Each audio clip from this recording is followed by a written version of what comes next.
اومدیم سمت میدان دومو. این بهش میگن این قسمت رو بهش میگن میدان دومو. پشت سرم هم کلیسا هستش، کلیسای مطرح و مهم شهر میلان، کلیسای جامع میلان. و در مورد این کلیسا هم اگر بخوام توضیحات بهتون بدم، خیلی بحث برانگیز بود این کلیسا. اول اینکه این کلیسا 600 سال طول کشید که این ساخته بشه، خیلی 800 سال. عرض به حضورتون که این رو وقتی که ساخته شد تقدیمش کردم به حضرت مریم.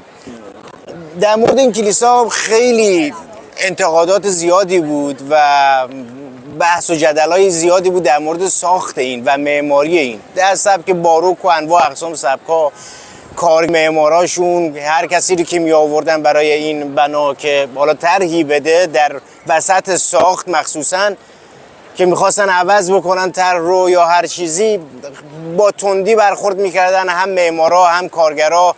مخصوصاً یک طراح فرانسوی اومده بود اینجا، از بس باش بعد برخورد کردن برگشت رفت.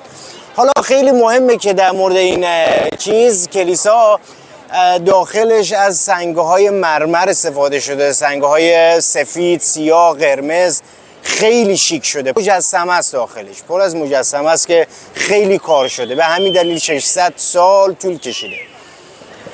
مسئله بعدی در مورد این کلیسا این بودش که اسکار وایلد یکی از منتقدات این کار بود که یک نامه‌ای که به مادرش می‌نویسه در مورد این کلیسا، میگه که خب این چه کلیساییه که مثلا بخواد دومین کلیسای بزرگ جهان باشه. اینم بگم که این دومین کلیسای بزرگ جهان هست بچه‌ها. عظمت، حالا من نمیدونم توی فیلم دیده میشه یا نه، عظمت عجیبی داره خیلی این کلیسا.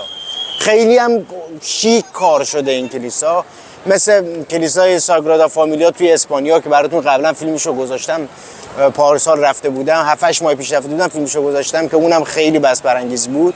این کلیسا هم خیلی قشنگه بچه‌ها، ببینین و لذت ببرید.